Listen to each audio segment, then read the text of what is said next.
And to you, good day. All right, this is gonna be a little dark.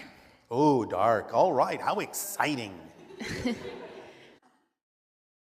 Let's dive into darkness. Okay, I wanted to talk to you about human shame. Human shame. It's really a shame that humans have shame. Because you don't have to. Let me explain. All right, explain So- your shame on the plane in Spain.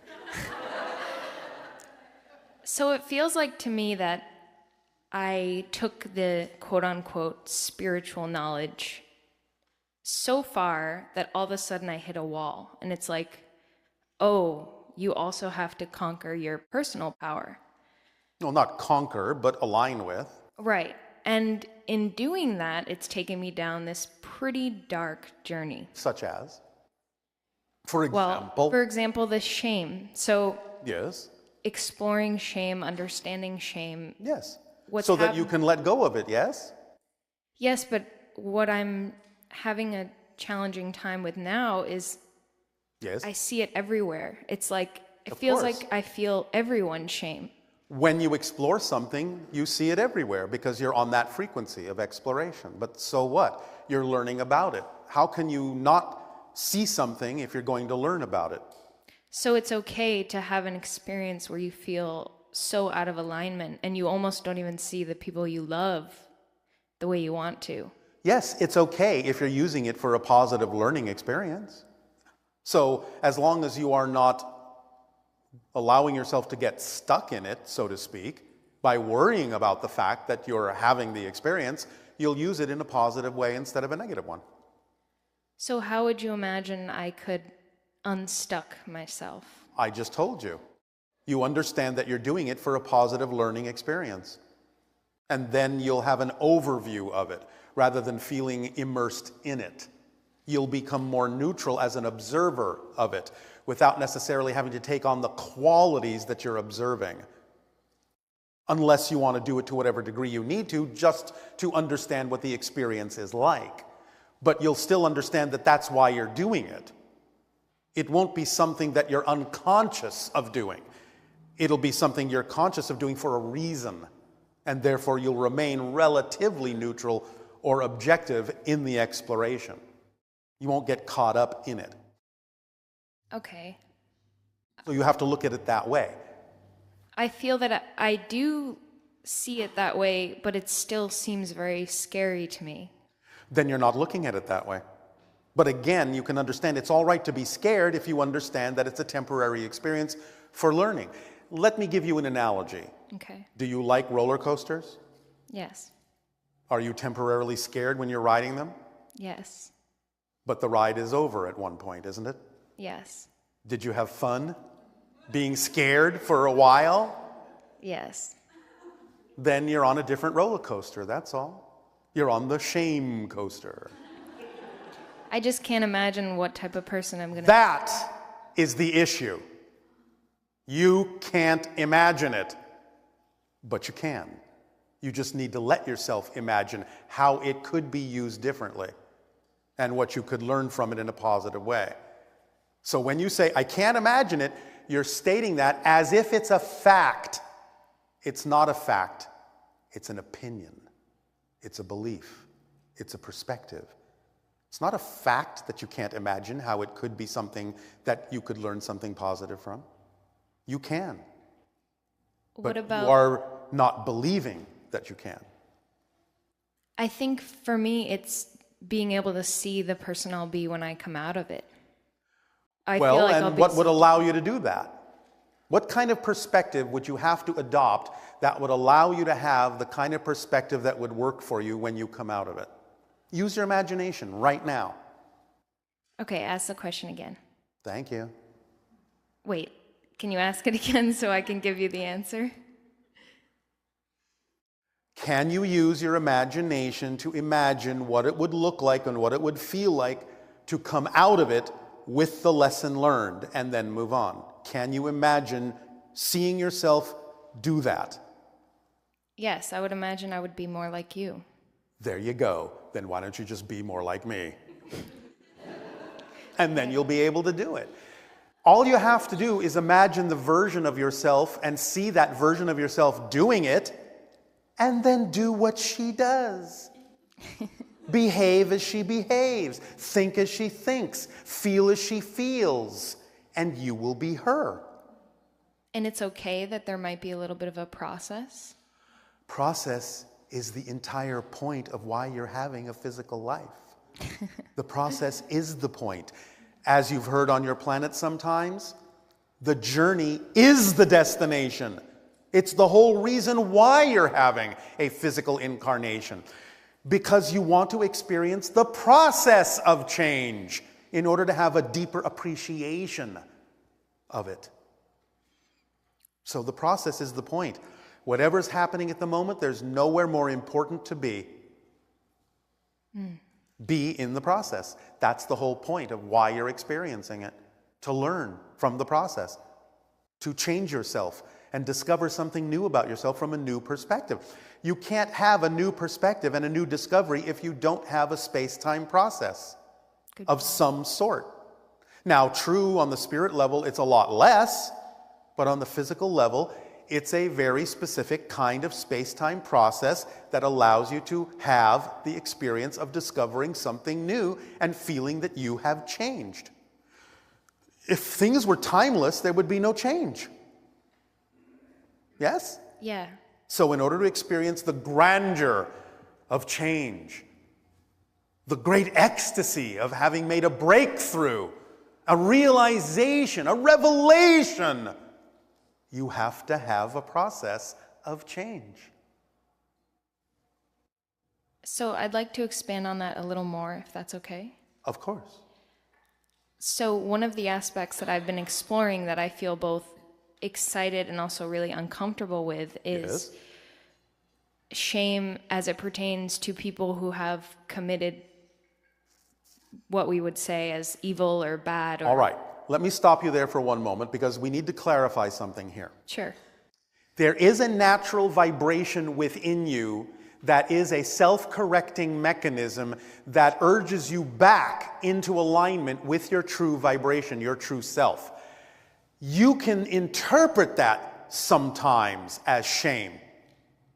But if it goes longer than about 15 seconds, it's self-judgment. And that's where you start having the difficulty. But natural anger, natural shame, which may need different words, is really nothing more than an alignment process, a realignment urging, an encouragement to go back into alignment. Now, if somebody doesn't do it, and it continues, it can develop into the kind of self-judgment shame that you're talking about, where then it simply becomes a cycle of self-judgment that feels like an entrapment.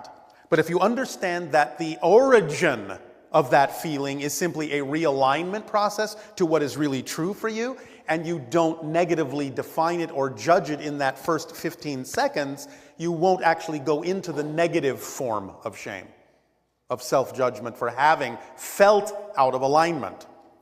You will simply go back into alignment instead of wallowing in the fact that you went out of alignment, which is self-judgment, which doesn't allow you to align.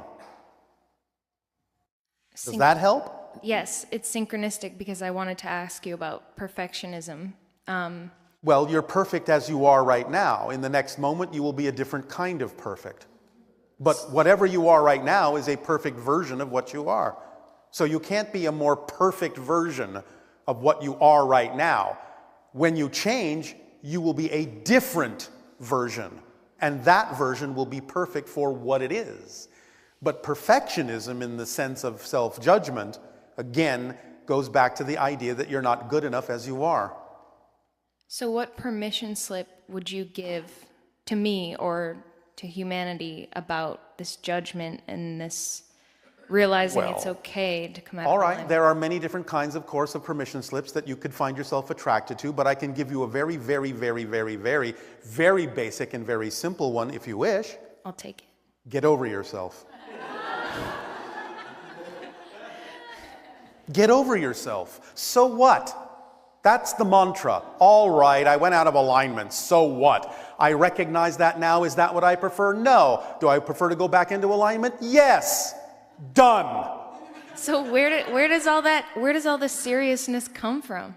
Where does all? The seriousness come from? It comes from having been taught to believe that you're not worthy. All right. So smart. Thank you. So are all of you if you would just pay attention to yourselves. I just wanted to add one piece. Yes. That whenever I'm confused or lost Yeah. or I have a question, I just ask myself, what would Bashar tell me? And again, your higher mind will answer you. Yes? Thank you.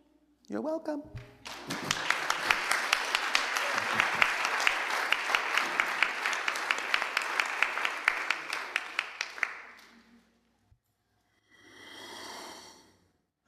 Hello, Bashar. Andrew, you good day. How are you today? Perfect, and you? Everything is good? Sans I have a few rien. questions relating to Joshua, the Christian call it Jesus. You mentioned that it was Joshua, artificial insemination. You mentioned that it was made through Mary with artificial insemination. That's the way it was Of a created. type, but not in the way that your technology exists. Well, I have no idea how to do that anyway. So, my question is related because I was asking you before which alien actually did that, and you said that you couldn't tell. And I still can't. You still okay? And now there is, if I go back, you know, you have the story of Moses, you Yes. know, who went on top of the bush with flames and all that. Was the same aliens doing, talking to him? Was it the same people that created what was created, that became, you know, the Torah and then the Christianity, the Bible and all that? Is it the same people? Yes. So, question, how do they feel about the result of the experiment?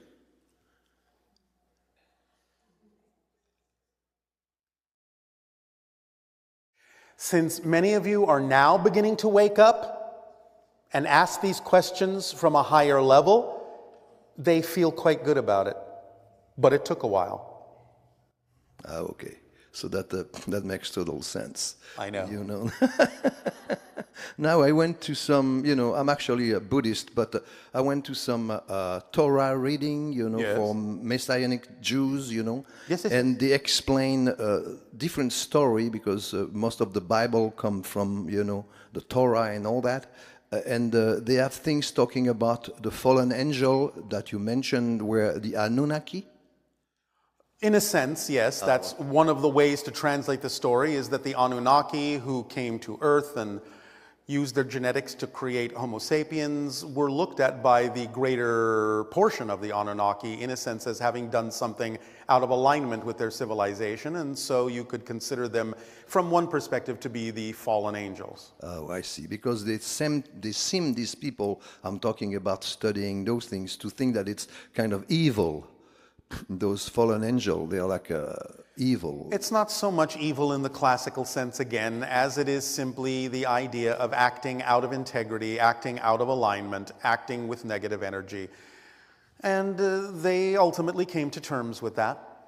Oh, I see. So it's just like the same thing. Then people who create the whole system, they finally, it's getting better. So they think it's going to work the right way, ultimately. In a sense, yes. I'll let you get away with that explanation. Yeah, trying to make it that I understand it. That's what it is. All right. You know, I have a personal question. Yes. Going, it seemed to be very reacting a lot more to feelings that I was before.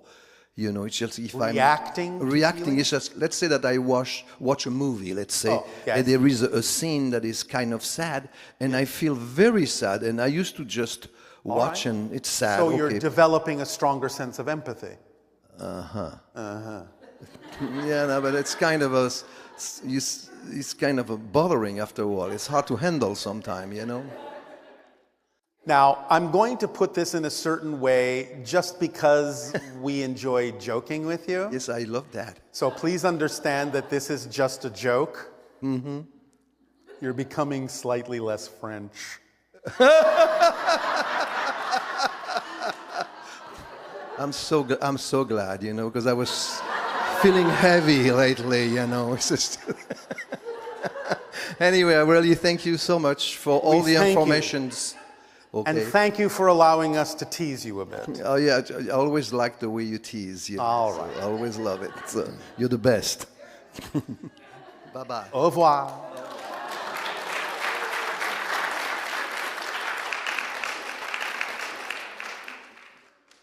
It's good to see you again, Bashar. And to you as well, good day.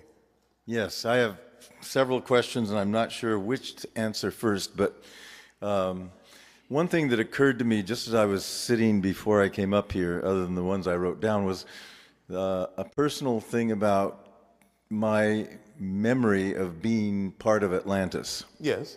And a scientist there. And you're making a connection from the present to a scientist who exists there in Atlantis simultaneously for your own purposes, yes.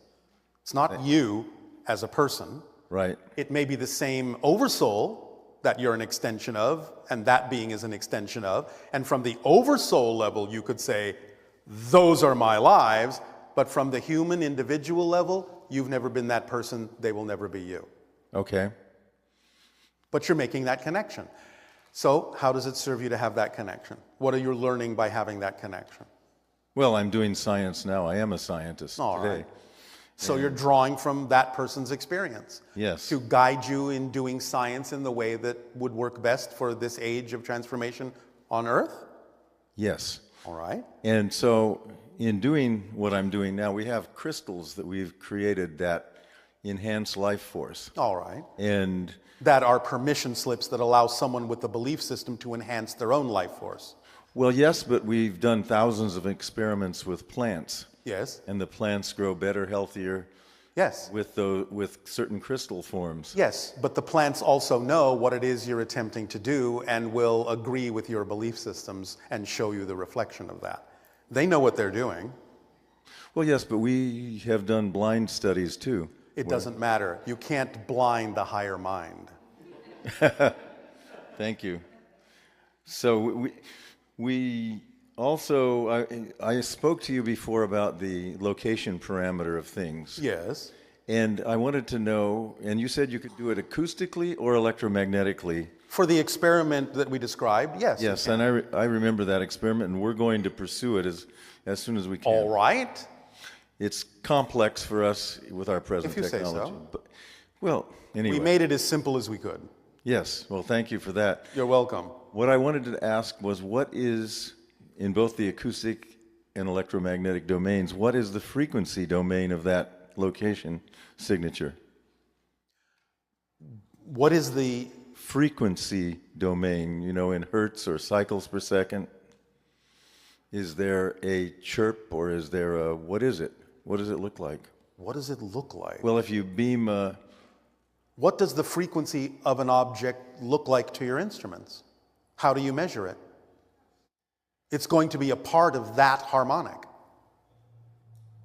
Well, we tend to, I mean, you said you could ping it, you could even hit it with a little hammer. And you can record the sound. And then on one of your instruments, do you not see some kind of an output representation of the sound you recorded in frequency terms? Well, the frequency from the object may be completely different than what you have pinged it with, so to speak. But you're recording the vibration of the object you pinged, not the vibration of the pinger. That's right. You ping it and then you wait and listen. Yes. And so when you record the vibration of the object, do you not have some kind of an output representation that tells you the frequency? Well, yes, I've done some of that, but what I want to know is which one am I looking for? What is the location Well, that's why you have to move the object, because you have to have an instrument sensitive enough to notice the difference between the vibration you recorded here and the vibration you recorded there. And when you see the difference, you'll have found the locational variable. That's the whole point of the experiment. I understand that part, but there's so many different vibrations that come. It's a harmonic. That it's difficult to see what's what. Then you may need to make more sensitive instruments. Remember, we told this to all of you earlier on. Some of your instruments may not be sensitive enough. So you have to have more sensitive instruments and design those that can tell the difference between the vibration in one location and the vibration in another. Okay. Well, also carrying on from the crystal analogy, or the crystal question, Yes. what is it about a crystal that Rupert Sheldrake called it a morphogenic field, for example, around life forms and crystals and other Yes, well, things? it's a more orderly pattern of information. It's a code of information. Crystals are representative of the idea of a particular kind of order to the information. Okay. Does that make sense? Yeah, that's something I already knew. I just wanted All right, well, a little deeper understanding. deeper in what sense? Well, because the extension of the crystal into the space beyond its own structure, Yes. how does that manifest? That's what I'm getting at. Crystals, being the pure form that they are, well, I'm just going to use this word. You don't have to take it exactly literally in the way you understand this word, but crystals know, it's built into them to know that they actually exist everywhere at once in the holographic matrix. So they automatically have a path that can propagate that wave through what you call space, because it's actually propagating through multiple probable crystal forms that they know all exist at once. Does that make sense? That's very helpful, yes. All right. Yeah. Okay. The artifacts that the man Trevor in the earlier session today Yes. was talking about. Yes. We had some Russian scientists looking at actually where these were dug up in Mexico. Yes. And they've carbon dated them at up to 15,000 years old. Yes. And we were They speculating. carbon dated the material that was stuck in Right, the glue or the adhesive that held The organic parts- material. Right, the organic Yes. material. You can't carbon date stone. Correct. And anyway, a number of these pieces have been dated at the University of Arizona and Yes. at the Center for whatever it is in Colorado, where they do all the carbon dating. I forgot the name. All right. Well, and the point is? And the point is that many of these are very old, and Yes. one of the Russians that was looking at all of these, his theory was that the people of Sirius were here. Yes. Many thousand. They were the earlier ones, the ones that are the oldest ones. They're not the oldest ones, but they're one of them. Okay, can you give me any kind of history on that? And Not at this particular moment, no. his thought was that these stones were actually inscribed by the extraterrestrials. Some of them were inscribed by humans under the guidance of those beings, and some of them were inscribed by humans later. Okay. And what was the purpose of these stones? To understand the idea of resonant permission slips. Okay. For the purpose of doing what? Of allowing the humans to know that they could always be in conscious contact with those beings by vibrating in accordance to the permission slip stones, by matching the frequency of those stones. Similar to your SSonic contact crystals, Similar to that idea. which I'm wearing one, by the way. All right. So yes, a different version of that idea. Okay. It taps into the frequency of the Sirius consciousness and other civilizations as well. And on these stones, there's a glyph language written, and you see Yes. the same symbols, and they vary on the older ones from the newer ones. And Yes. the oldest ones look similar to some that have been written on clavicle bones found in China. Yes. Well, the ETs got around. Yes. Yes. We will talk about what the symbols represent in a future transmission. One final question. Yes. In your physical form, Yes. are you compatible with the atmosphere of this planet? Yes. So And could- you're compatible with our atmosphere, although we're a little more oxygen rich, so you might be a little dizzy until you acclimate. Okay. But as long as you shift to our dimension, You could walk on the surface of our planet and be just fine, and we can walk on the surface of your planet and be just fine as well. And the gravitational element is about the same? Our planet has slightly less gravity than yours, but we could it's jump not higher. something that's, yes, a little bit, but it's not something so different that it would be uncomfortable. We could And jump remember for that joy. we can adjust our vibrational component to equalize our gravitational quotient when walking on your planet, so it doesn't necessarily feel heavier to us. So is Essassani near Sirius? No, it's not even in your dimension of reality. It's in a parallel reality. I see. If we were to overlap our reality with yours, our star system would be about 500 light years in the direction of the Orion constellation. Oh, interesting. Does that help? Yes, it's been a great pleasure speaking with you. And with you as well.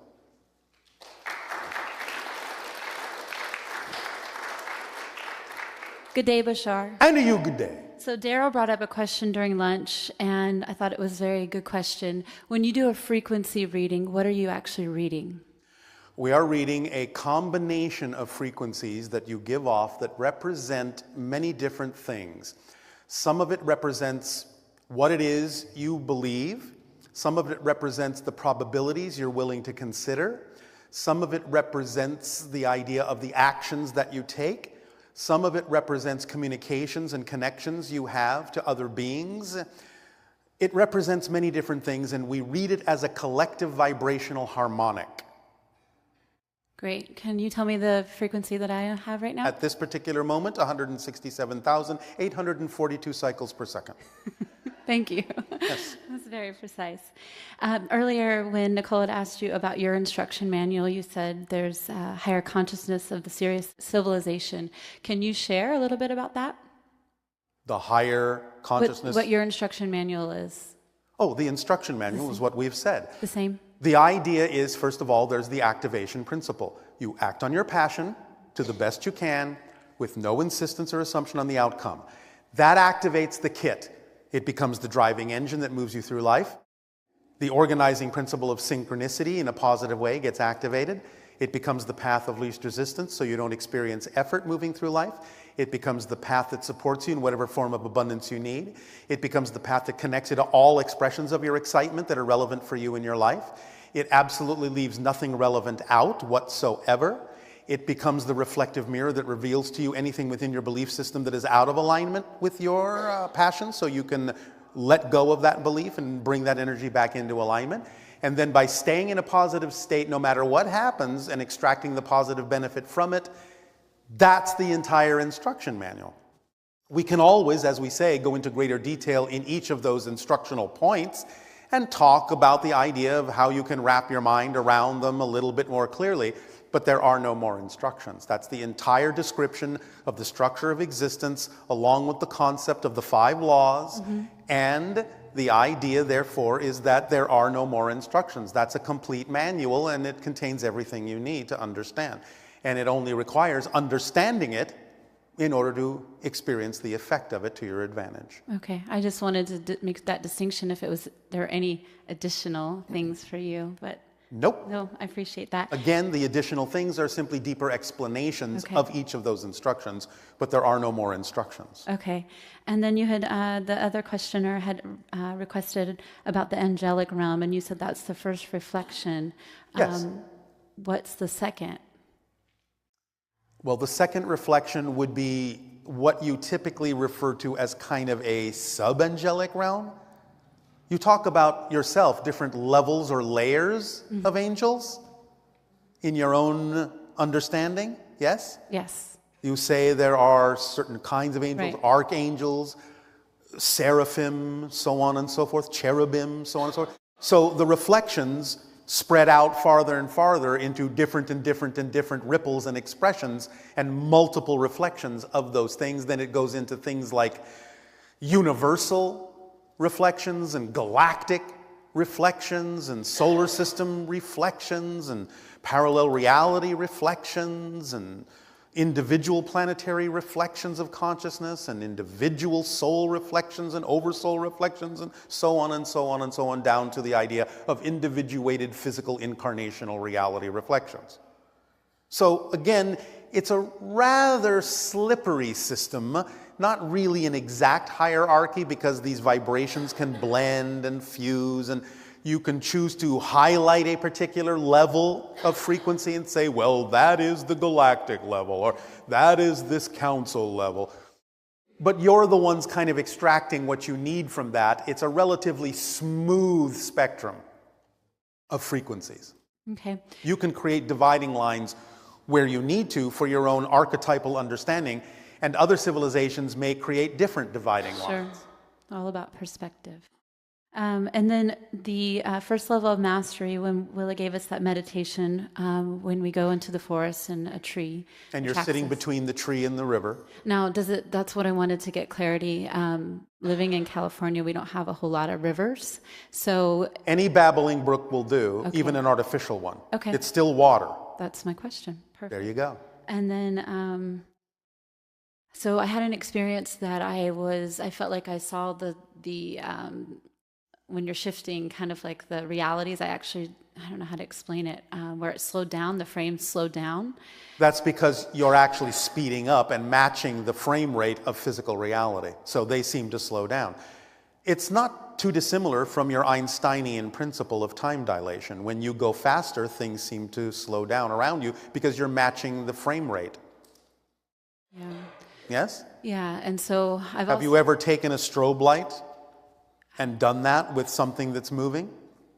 Wow, that's yes, you know what I'm talking about? Yeah. It looks like suddenly that thing is standing perfectly still, even though it may be moving because you've matched its frame rate and isolated a particular frame that is equivalent to your perspective at that moment, so it looks frozen. Yeah, that's a great way to visually explain that. Yes. Wow, that was really good. Thank you. And then what is it about also the feeling of time and space is moving through us? So it's like things are coming to me rather than me moving. You can look at it that way, and it might in some sense be more accurate since you're creating it with your consciousness anyway. Okay. So yes, you can practice those ideas and it can give you different perspectives. Now, please understand the analogy I'm about to use doesn't mean that you shouldn't be driving your automobiles very safely. But you can practice a little bit when it's safe to understand that from a certain perspective, you can begin to realize that you're not moving down the road. The road is coming to you and you're standing perfectly still. Yeah. That can help you practice the idea of understanding that you're creating reality. Reality is being created through you, and you're not actually in a reality and not really moving around anywhere. That's all an illusion. But be safe. Yeah. That's funny you say that. We were in my Tesla during the break doing really fast speeds. We were safe, but it was really fun. All right. And we were, yeah.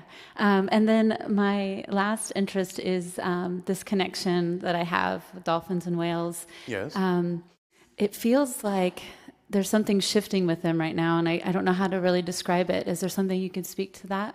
Well, you understand it's a serious energy connection. Yes, I do. All right. Well, how do you want to express it in life? Is there something you could be doing you're not doing to express that energy? Yes. Such as? Such as I want to do swim with them in the water in the wild. What else? Channeling their energy. What else? Connecting them. What else? Painting, sculpting. I know. All right. I know. I don't know why I have such resistance to it. I know. Why do I have such resistance to it if it's such a... You tell us. Why are you resistant to that artistic expression of the energy? It feels like a lot of work. Oh, really? Yeah. I see. Well, then I guess because it's so much work, you will not be able to receive the amazing surprises that await you when you start doing it. Oh, poor me. Okay.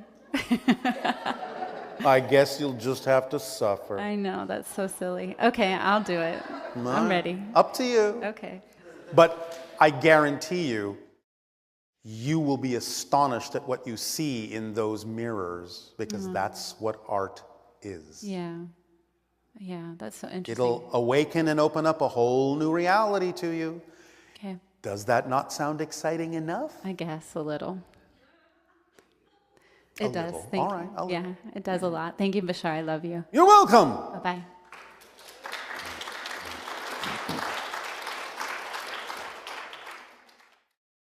Hello, Tadea.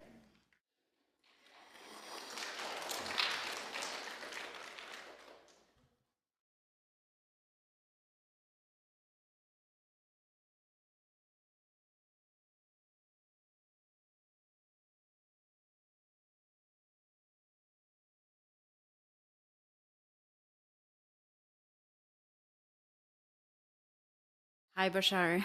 And to you, good day. I have so much love for you. Our unconditional love to you as well, and all of you. Thank you. You have been my teacher in the past 5 years of my life, ever since I felt like I woke up in a different reality and my perception changed. Oh, all right. You were by my side and all the sessions, so thank you so much. What you do, what Darryl and the whole crew does through all these years. All right. It's amazing to be here. Thank you for applying the information to your own life and making a difference for yourself. Because you're the one that has to do it. We can talk all day long. And if you don't apply the information, it will have no effect. Not that it must, because we do this and share all these ideas with you because it's our passion. None of you have to believe it. We would do it anyway. Because our passion is not conditional on whether you do with it what we do with it. Absolutely. Yes. I have a statement that is connected to 3 questions that I have. All right. The first one is when I feel, ever since I know you and I know your teachings, I feel like I communicate with you in different ways. You communicate with your higher mind using my vibration as a permission slip to make it easier for you to do so. Oh, great. Thank you. You absolutely anticipated my question, which was when I am in moments that I need an answer or I need clarity for certain situations, Yes. and I ask you or I try to connect with you Yes. to ask that question, I get an answer which is very Yes. much similar to your teachings are. Exactly. It comes from your higher mind because that's the vibration frequency you operate on to connect with your higher mind. You see, this is what we're doing. We are functioning as a mask, getting you familiar with the vibration of your own higher mind in a specific way, along a specific frequency line. And so when you get used to asking us questions, we are in essence tricking you into getting answers from your own higher mind by thinking that it's us. That's amazing confirmation, because I was pondering, is it Bashar, is it my higher mind, what it is playing? Well, now you know. I know, thank you. And in all this journey, and kind of digging deeper, knowing myself and, applying all the teachings Yes. and transforming in a way, the way of perceiving this reality. I feel personally that I am ready to jump or make a change. You're always making a change. What kind of change are you in talking terms of what I do in my everyday career, All right, well, my what would work. you rather be doing? And I'd love to have a little bit more clarity from you, because I feel myself, I'm so spread in different ideas, and I feel very creative. I feel very passionate about... May I ask you a question? Yes. Just answer yes or no as quickly as you can. All right? Yes. Do you believe that your passion can support you, yes or no? Yes. All right. Then is there anything that is making you hesitate to go in that direction? The hesitation is I have so many, and... So many what? desires and passions, and I'm Can you act equally on all of them? on at least 2 of them. If you can act equally on 2 of them and they contain a similar amount of passion, why not flip a coin? Why not? Because I'll tell you how it'll work. You will either reveal to yourself that one might actually be more representative than the other of your passion by flipping the coin and saying, all right, well, heads, I'll do A, tails, I'll do B. And then you flip the coin and it's tails and you go, oh, darn, I wish it had been A. Oh, I wish it had been A. Now you've clarified which one is actually more exciting. Or, if it really doesn't matter, this is where the organizing principle of synchronicity comes in. Because if it doesn't really matter which one you choose, then choose either randomly. It won't matter. Because if that isn't the path of least resistance for you at that moment, synchronicity will take you, pick you up, and turn you around to the other path automatically, because it's the organizing principle. So if you can't tell the difference, it doesn't matter which way you start, synchronicity will guide you in the proper direction, whether it to be to continue or to turn around and go in the other direction. Synchronicity will be your guide. Such a fascinating mechanism when you realize how that works. It's fantastic. This is why we say it's so important to understand how reality works. That's why we remind you that all of these ideas we are sharing with you is not a philosophy. It's actually a description of how existence is structured, of how it actually functions. We are literally giving you an instruction manual for how reality works. Absolutely no different than being given an instruction manual to understand how to operate a piece of machinery. If you follow the instructions in the manual, the machine will operate to your benefit as advertised. If you throw the manual away or ignore the instructions, you might injure yourself, or the machine will not operate in the way that might be to your advantage.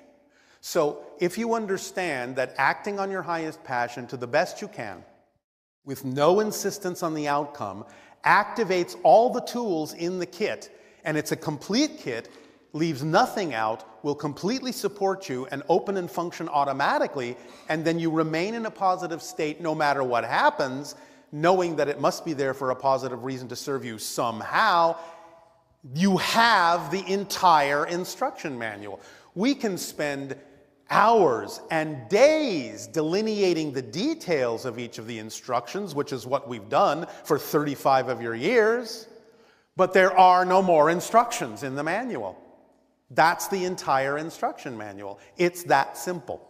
So when you really understand it as an instruction manual, if you really understand it as a literal description of how existence is structured, how nature works, how your reality is built, all you have to do is follow the instructions, and it will work in your advantage as opposed to your disadvantage. Because remember, synchronicity can be positive or negative. Synchronicity never stops. It's not just synchronicity when something you like happens. Because if you are operating from a negative energy, you will get negative synchronicity to reinforce the negative experience. It never stops working. But when you use the instruction manual, it will work to your advantage, not to your disadvantage. Does that make sense? Makes absolutely sense. And it's so funny how the obvious things, the easy things, are hard to understand sometimes. That is the paradox of your reality, is that it really is far simpler than you think. Because you've been taught to believe that if it's not a struggle, it's not worthwhile. Yes, of course you will have challenges. Yes, of course you will do things physically and you will work. But also, as you say on your planet, a labor of love is no labor at all. By being in the moment and doing what you love, you will have the driving force, you will have the energy, you will have the passion to face the challenges, to do the work that needs to be done physically. But it will all be fun. That's the point. It will all flow. You will go with your flow. All of you have a current in creation. Don't resist it. Your current knows where you need to go. That's why you say go with the flow. It's your flow. Surrender is not surrendering control. Surrender is surrendering to the control that's already built into you, so that your physical mind doesn't have to work so hard to arrange all the pieces to make this happen and make that happen, or something will be wrong. It's looking at the big picture, and when looking at the big picture and staying in that state and going with the flow, you then see that the energy flows naturally together and all the pieces flow together and click in synchronicity. That's how it works. Yeah. So realize, yes, it is simpler than you think, and anything you experience as overwhelming, frustrating, resistance, or difficult is simply the product of a belief system you've bought into, and it doesn't have to be that way. Does that help? It does. I have a very last question. Yes. In light of living the full potential as a human in this dimension, I have two very dear people in my life. One is my a friend of mine that is named Rudy, Yes. and another one is my dear brother. He lives in Europe, where my family is. My question is, do you have any help, any hint, any advice for each of them? I just gave They are it to you. searching. I just gave it to you. I gave you the instruction manual. What more is there?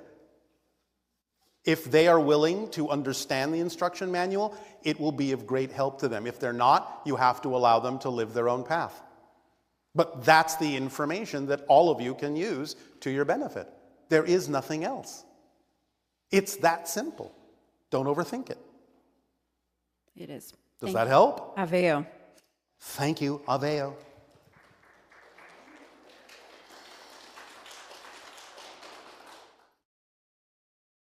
For those that don't know, in my ancient language, Aveo loosely translates as thank you, but it actually means in service. Aveo. I am in service to you. Hi, Bashar. And How are good you? day. Good day. Are you here or are you in Sedona?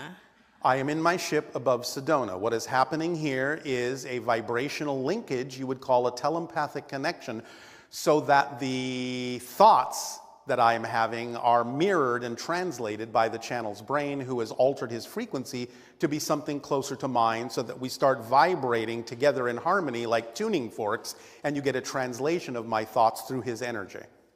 Wonderful. Okay, I have something to share. I went to India last December, and well, in one of the temples in Khajuraho, I captured a portal.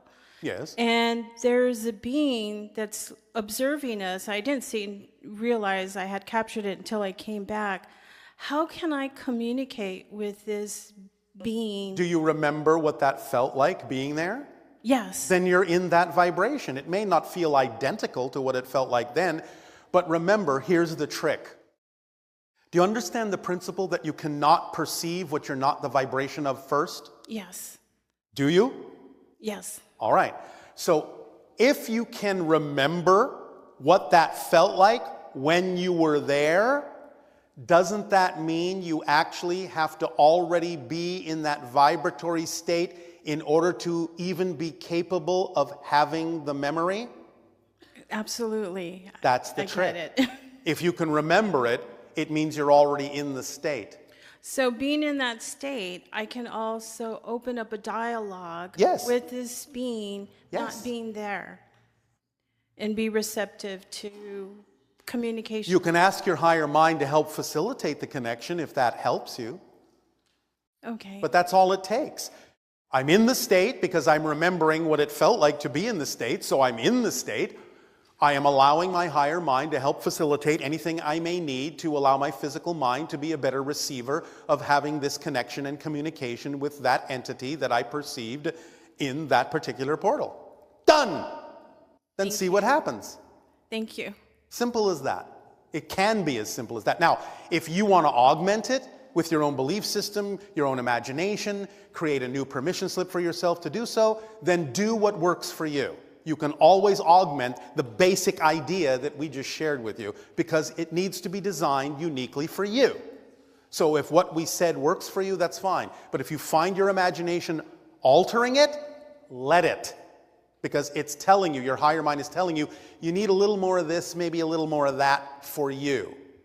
And that will work best for you, whereas a different alteration might work best for someone else. It's beautiful. Yes? Thank you. Yes. Anything else? No, thank you. Thank you.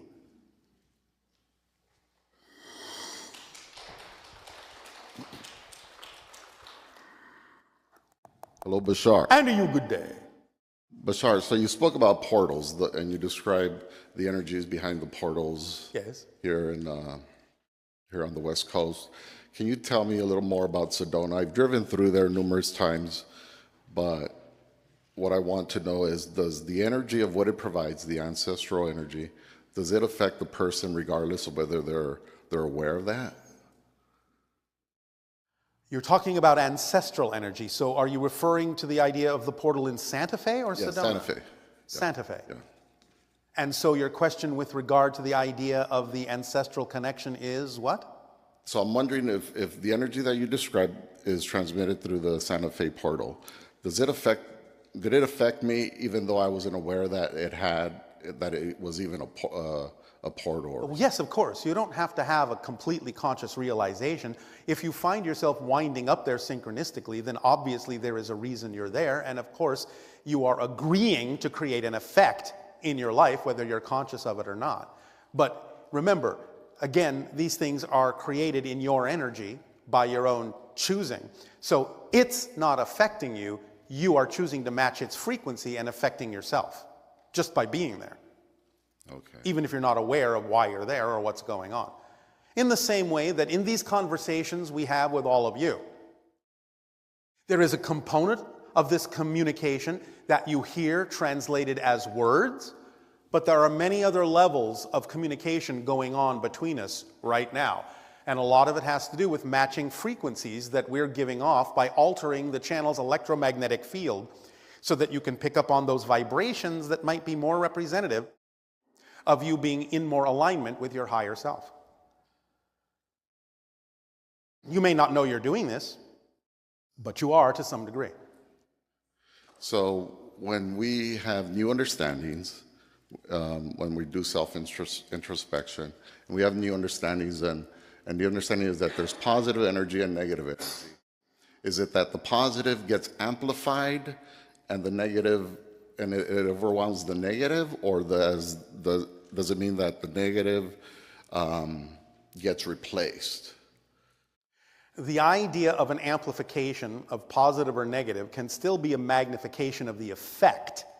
But we're simply saying that mechanically speaking, positive energy is generally expansive and integrative and connective, whereas negative energy is generally diminishing and disconnective, segregative. Both of those can be magnified because both of them can be mirrored. But when we use the term amplification in terms of expansion, that's generally a positive trait.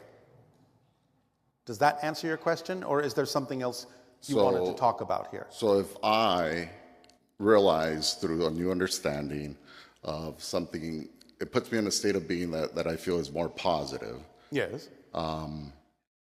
Is it that whatever I had in the way of having that understanding, some sort of negative belief, negative thinking, does that get completely erased and superimposed by the positive? No. It actually makes you more aware of the negative, because that's the reflective mirror tool in the kit of passion, in the kit of excitement. Anything within you that's out of alignment, the positive energy, the more positive you are, will bring that to your attention more strongly, because the more positive you are, the easier it is to handle and transform the negative awareness. Because remember, as you expand your consciousness, you may experience negativity less, but you actually become more aware of negativity, because positive and negative and neutral exists on every single level of existence. Okay. So you become more aware of the probability that negativity is a choice. You simply get to a state where it doesn't make sense to choose it. But you don't invalidate it. You just realize that it's an equal choice you could make, and that you simply choose the positive because that's more in alignment with who you prefer to be. And the negative actually makes that easier, because in many ways it's easier to see the light when it's surrounded by darkness. Yes? Yes. So they work together that way. Okay. Now, also let us remind all of you that in general, these numbers are arbitrary, but in general, because the universe, the multiverse, creation, existence, is a trinity, not a duality, because there's always a center point, it is actually slightly biased in the direction of the positive, because a neutral center point allows you the freedom to choose, and that's a positive energy.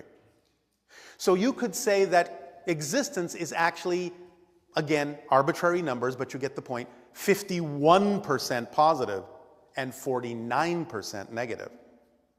That's why if you do nothing else but simply let go, the current of creation will generally tug you back in the positive direction. You actually have to fight against the current to continue to have negative experiences.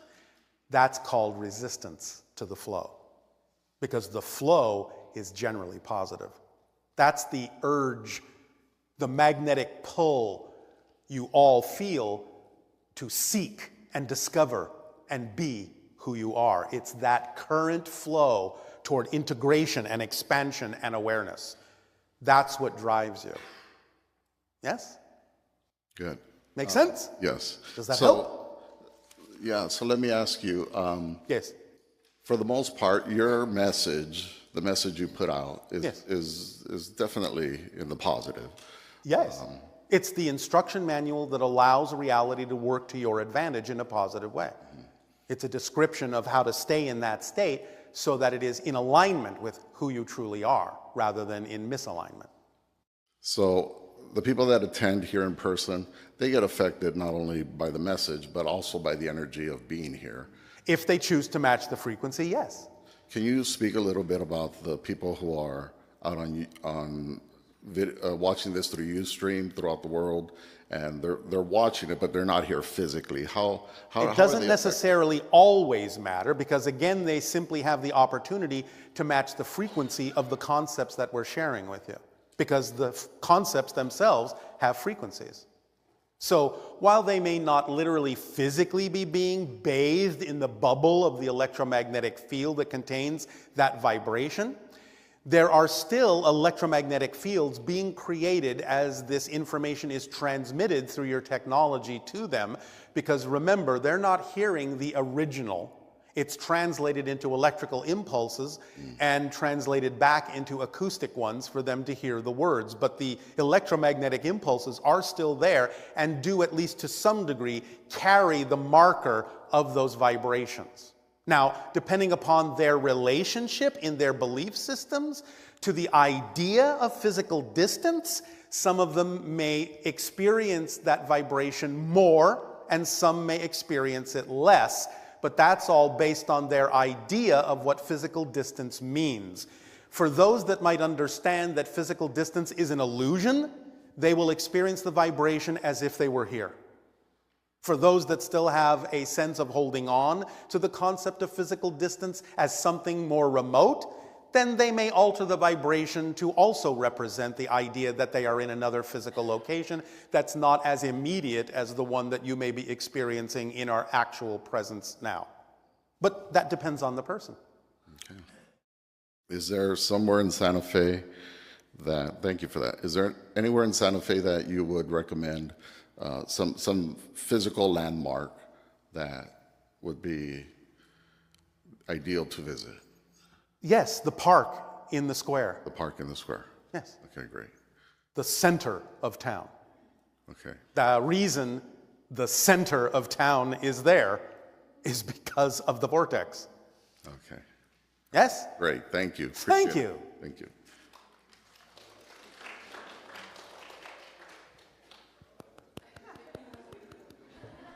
How polite. Hi, Bashar. And you, good day. Hi. I'm trying to grasp your take on different, the parallel realities and maybe simultaneity, and possibly how it would link to past lives. Well, again, you can have the experience of creating a sensation of past lives, but as we say, everything exists at once. It's just that you're coming from that idea in a linear space-time perspective. So you make connections to other simultaneous existences from the present, but you experience those connections through the space-time framework as memories.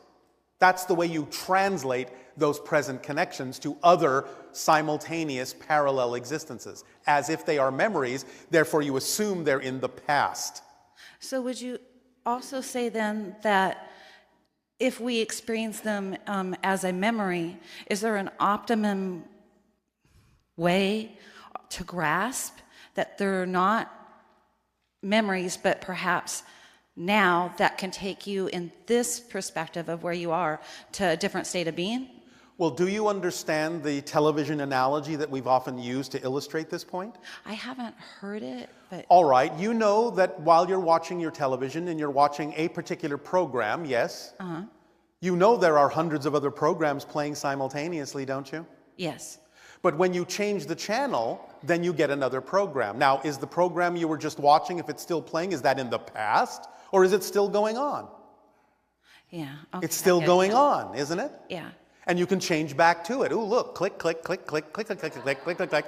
Yeah. I'm clicking through all these different parallel realities, and they're all going on at the same time.